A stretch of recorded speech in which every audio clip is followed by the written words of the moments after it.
छोड़ी के गलू दिल तोड़ी के गलू काहे कलू हमरा से बेवफाई हो। छोड़ी के गलू दिल तोड़ी के गलू काहे कलू हमरा से बेवफाई हो। तोरा बिना हम जिंदगी के करब का जहर पिया द मर जाइब।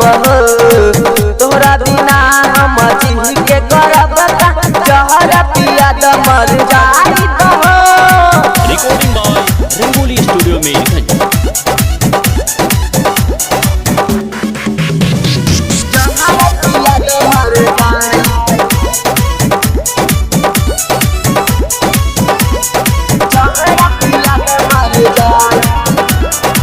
काहे के फोटो मचरावता जीते जी चिता पर सजावता। मरला के बाद हम आई बयाद हो अब से काहे तड़ा पावता।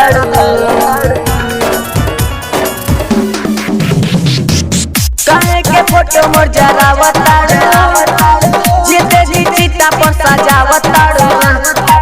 मरला के बाद हम आई बयाद हो अब से काहे तड़ा पावता। रहल विश्वास काहे छोड़ देल साथ हम तोके भूला नहीं पाइब।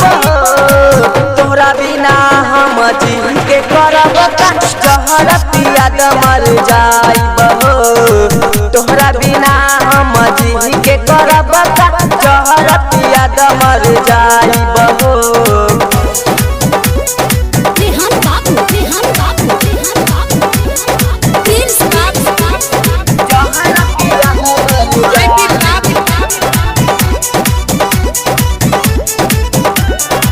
राइटर प्यारे सच कहले हो कहे के यो दुख सहले हो।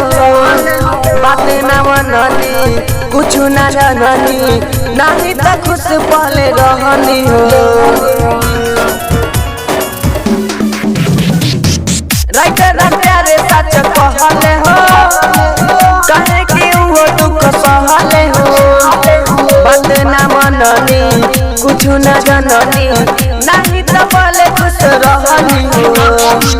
मुकेश बावलिया के दिल के भीतरिया तू छुरी तो दिहल चलाई हो।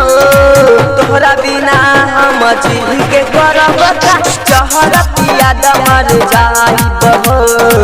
तोहरा बिना हम जी के करब का जहर पिया द मर जाइब। रंगोली स्टूडियो में